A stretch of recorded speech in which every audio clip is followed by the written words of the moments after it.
গ্রেফতার করা হচ্ছে, এভাবে পুলিশ আটকাচ্ছে একজন সাংবাদিককে, গ্রেফতার করা হচ্ছে একজন সাংবাদিককে, গ্রেফতার করা হচ্ছে। কিভাবে তারা বাইরে থেকে নিয়ে এসে একটা এলাকাকে অশান্ত করার চেষ্টা করেছে। আগে টার্গেট শেখ শাহজাহান। আরে অফলাইনে দেখাচ্ছি।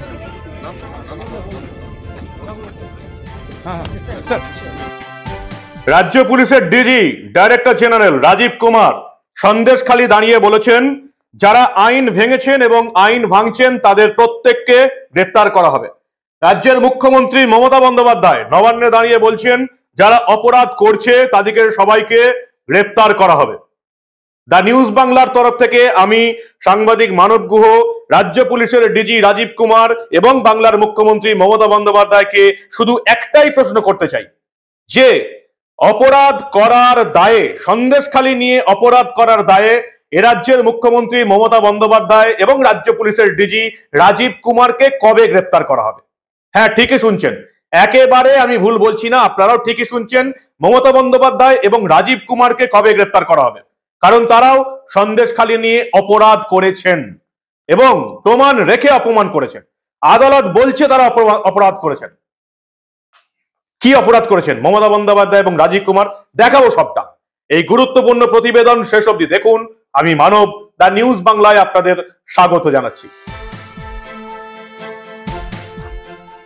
প্রথমে আসি রাজীব কুমারের প্রসঙ্গে।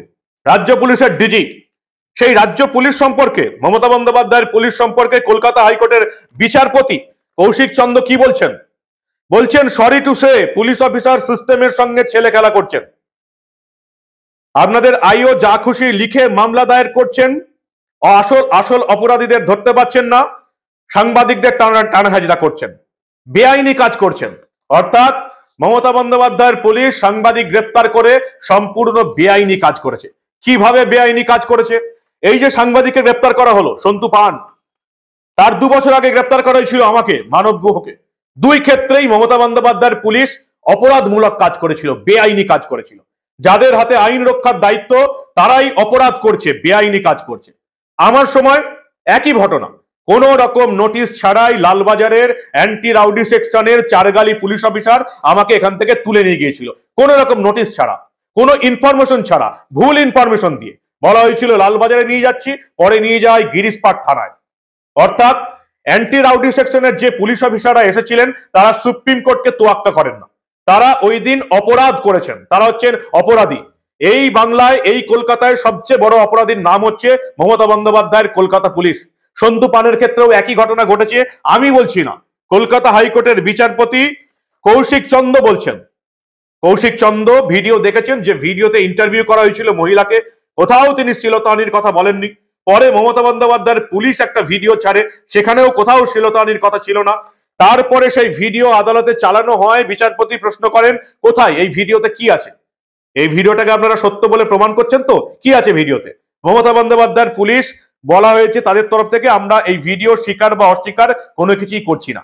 পুলিশের ভূমিকা নিয়ে অসন্তোষ প্রকাশ করে বিচারপতি বলেন যে এই ভিডিও যদি সত্যি হয়, ইন্টারভিউ চলছে, আমরা দেখা যাচ্ছে, অতএব এটা সত্যি, আপনারা এটাকে মিথ্যা বলছেন না, তাহলে আপনাদের এফআইআরটা মিথ্যা। মমতা বন্দ্যোপাধ্যায়ের পুলিশ ফলস এফআইআর করছে, জালিয়াতি করছে এই বাংলার সাধারণ মানুষের সঙ্গে, সাংবাদিকদের সঙ্গে। তাহলে এর পেছনে যারা আছেন, সেই আইও পুলিশ অফিসার এবং তাদের মাথায় যিনি আছেন ডিজি রাজীব কুমার, তাকে কবে গ্রেপ্তার করা হবে? আমরা দেখতে চাই রাজীব কুমারকে এই জঘন্য অপরাধের জন্য গ্রেপ্তার করা হচ্ছে। শুধু তাই নয়, সুপ্রিম কোর্টের রুলস বলছে 2010 সালে 41 নম্বর ধারা সংশোধন করে 41-এর এ ধারা যুক্ত করা হয়। আমার মনে হয় না মমতা বন্দ্যোপাধ্যায়ের অপদার্থ এবং অযোগ্য চটিচাটা পুলিশ এই 41-এর এ ধারা সম্পর্কে কিছু জানে। 41-এর এ ধারা সংযুক্ত করা হয়, তাতে বলা হয়েছে মুড়ি মুরকির মতন গ্রেপ্তারি বন্ধ করবে পুলিশ, কারো বিরুদ্ধে আদালত গ্রাহ্য অভিযোগ উঠলে পুলিশ তদন্ত করবে, অভিযুক্তকে তদন্তের স্বার্থে জিজ্ঞাসাবাদের জন্য যতবার খুশি ডেকে পাঠাবে, অভিযুক্ত যদি তদন্তে পূর্ণ সহযোগিতা করে তাহলে তাকে গ্রেপ্তার করা যাবে না। আইনের ফাঁক ফোকর খুঁজে মমতা বন্দ্যোপাধ্যায়ের পুলিশ সুপ্রিম কোর্টকে অমান্য করছে, কোনো নোটিশ ছাড়াই সংবাদ যখন সে করছে তাকে গ্রেপ্তার করে নেওয়া হলো। মমতা বন্দ্যোপাধ্যায়, রাজীব কুমারের বিষয়ে তো আপনারা শুনলেন, রাজীব কুমারকে এই ঘটনায় দোষী সাব্যস্ত করে গ্রেপ্তার করা উচিত। মমতা বন্দ্যোপাধ্যায় তিনি আবার আরো অপরাধ করেছেন, তদন্ত এখনো চলছে, শেষ হয়নি।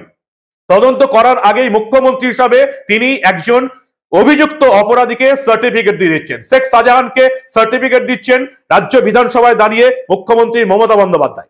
তৃণমূল নেত্রী মমতা বন্দ্যোপাধ্যায় সার্টিফিকেট দিলেও সেটা না হয় বোঝা যেত। রাজ্য বিধানসভায় দাঁড়িয়ে এই বাংলার মুখ্যমন্ত্রী শেখ শাহজাহানকে সার্টিফিকেট দিচ্ছেন যে ওকে ইডি টার্গেট করছে। রাজ্যের মুখ্যমন্ত্রী কেন্দ্রের একটি গোয়েন্দা দলের বিরুদ্ধে ফলস অভিযোগ আনছেন যে শেখ শাহজাহানের বিরুদ্ধে নাকি টার্গেট করা হচ্ছে। তিনি মিথ্যা কথা বললেন যে বিজেপির নেত্রীরা ওখানে মুখ ঢাকা দিয়ে আন্দোলন করছেন। আরো মিথ্যা কথা বললেন বহিরাগত। আমরা পরে দেখেছি কেউ বহিরাগত ছিল না, প্রত্যেকেই সন্দেশখালীর নারী, ওখানকার বাসিন্দা। রাজ্য বিধানসভায় দাঁড়িয়ে সন্দেশখালী নিয়ে মানুষকে উস্কানি দেওয়া, মানুষকে মিথ্যা কথা বলা এবং রাজ্যের মুখ্যমন্ত্রী হিসাবে নিজের দায়িত্ব পালন না করে মানুষকে এভাবে উস্কে দেওয়া, মিথ্যা কথা বলার জন্য মুখ্যমন্ত্রী মমতা বন্দ্যোপাধ্যায়কে কলকাতা পুলিশ কবে গ্রেপ্তার করবে? কি বলেছিলেন মুখ্যমন্ত্রী মমতা বন্দ্যোপাধ্যায় রাজ্য বিধানসভায় দাঁড়িয়ে? আরো একবার শুনে নেব আমরা।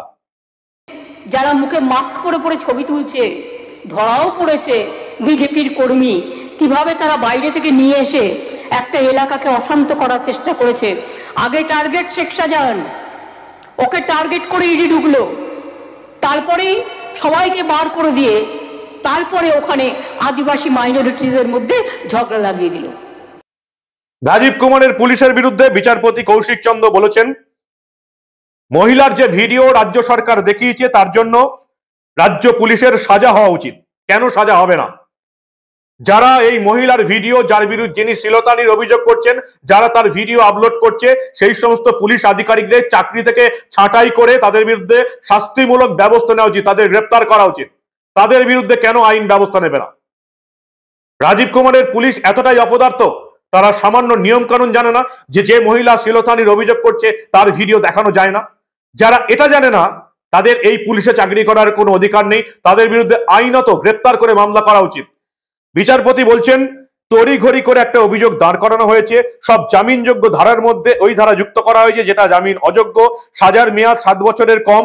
আগে নোটিশ পাঠাবার কথা ভাবেওনি পুলিশ। সাংবাদিকের কাজ যেটা চলছে সেটা তুলে ধরা, তিনি সঠিক কাজ করছিলেন। পুলিশ ক্যামেরা বাজেয়াপ্ত করেনি, এমন একটা মারাত্মক অভিযোগ রয়েছে। মহিলার অভিযোগ ভিত্তিতে একজনকে গ্রেপ্তার করা হলো, একেবারে ব্যক্তিগত গ্রাজ মেটাতে তাকে গ্রেপ্তার করা হয়েছে। অর্থাৎ মমতার পুলিশ অপরাধ করেছে, অন্যায় করেছে। দা নিউজ বাংলার তরফ থেকে এই দাবিটা আমরা তুলছি, এই সমস্ত অপরাধগুলো আদালতে এইভাবে ছেড়ে দিলে হবে না। তারা প্রতিবার এরা এই অপরাধ করে যাবে। এরা মানব গুহের বিরুদ্ধে অপরাধ করেছে, এরা সন্তু পানের বিরুদ্ধে অপরাধ করেছে। এদের যদি শাস্তি না হয় এরা এই ধরনের অপরাধ আরো করে যাবে। মাননীয় বিচারপতিদের বলবো যে ইতিমধ্যেই ইমিডিয়েটলি রাজ্য পুলিশের ডিজি রাজীব কুমার এবং রাজ্যের পুলিশ মন্ত্রী মমতা বন্দ্যোপাধ্যায়ের বিরুদ্ধে গ্রেপ্তারি যোগ্য পরোয়ানা জারি করে তাদের গ্রেপ্তার করা হোক এবং এই সন্দেশখালীর ফলস মামলায় এদিকে যুক্ত করা হোক। কেন রাজীব কুমার এবং মমতা বন্দ্যোপাধ্যায়কে ফলস কেসে দেওয়ার জন্য গ্রেপ্তার করা হবে না? প্রশ্ন উঠছে। রাজীব কুমারের পুলিশ ফলস কেস সাজিয়েছে আর তিনি বলেছেন সন্দেশখালী নিয়ে যারা অপরাধ করছে সবাইকে গ্রেপ্তার করা হবে। সবার আগে গ্রেপ্তার করা উচিত পুলিশ ডিজি রাজীব কুমারকে। আর তারপরে বিধানসভায় দাঁড়িয়ে মিথ্যা কথা বলা, বিধানসভায় দাঁড়িয়ে আইনকে ভুল পথে পরিচালিত করা, পুলিশ মন্ত্রী হয়ে একজন অভিযুক্ত অপরাধীকে প্রথমেই তাকে নির্দোষ বলে ঘোষণা করা এবং এটা বলা যে তাকে টার্গেট করা হচ্ছে, এই সমস্ত বলার জন্য মমতা বন্দ্যোপাধ্যায়কে কেন গ্রেপ্তার করা হবে না? আমি দাবি তুলছি আজকে দা নিউজ বাংলা তরফ থেকে, আপনারাও দাবি তুলুন যে এই সমস্ত ফলস কেস দেওয়ার জন্য রাজ্য পুলিশের ডিজি রাজীব কুমার এবং পুলিশ মন্ত্রী মমতা বন্দ্যোপাধ্যায়কে কেন গ্রেপ্তার করে তাদের বিরুদ্ধে মামলা শুরু করা হবে না? কি বলেন আপনারা? আপনাদের মূল্যবান এবং গুরুত্বপূর্ণ মতামত জানান দা নিউজ বাংলার কমেন্ট সেকশনে। আর দেখতে থাকুন দা নিউজ বাংলা। যে খবরগুলো আপনারা এই বাংলার কোনো মিডিয়ায় পাবেন না সেই ঘটনাগুলো আমি আপনাদের দেখাবো, কারণ আমাকে পুলিশের নোটিশ দিয়ে বা গ্রেপ্তার করে বা জেল কাটিয়ে ভয় দেখিয়ে আমার মুখ বন্ধ করা যাবে না। দেখতে থাকুন দা নিউজ বাংলা। যদি সাহস থাকে অবশ্যই আপনাদের মূল্যবান এবং গুরুত্বপূর্ণ মতামত জানাবেন দা নিউজ বাংলার কমেন্ট সেকশনে। যদি মনে হয় এই প্রতিবেদন এই বাংলার প্রতিটি মানুষের দেখা উচিত তাহলে অবশ্যই বন্ধুদের গ্রুপে শেয়ার করবেন। দেখতে থাকুন দা নিউজ বাংলা। আমরা এই ধরনের কোনো খবরই চেপে রাখতে দেব না।